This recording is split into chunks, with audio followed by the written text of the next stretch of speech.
Een van de 600 band die deze week examen doet, is Stan van Brummen van de Dr. E.A. Borgerschool. Om zijn diploma te halen moet hij een route goed al lezen.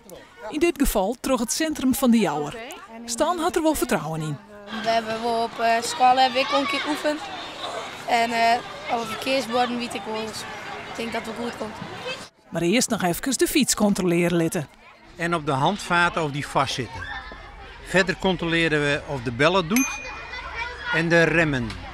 De 2 handremmen moeten het alle 2 doen of 1 terugtraprem. Verder controleren we of er een reflectoren in de trappers zitten en in de banden of in de spaken. Eén keer onderwijs is het voor Stan nog net zo makkelijk. Vooral het vinden van de juiste route is een hele tour. Af en toe weer het wel lastig. Dat ik even net mijn tocht van, oh wat moet ik nou dan?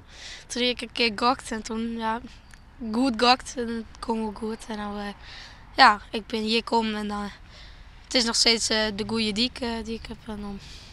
Ben uit de heeste groepen van de basisscholen moet goed tarret wezen op het verkeer. Eén keer na het voortgezet onderwijs moeten ze vaak verder fietsen en komen ze meer gevaren zien op het dik. En dan moeten ze goed de verkeersregels in acht nemen natuurlijk.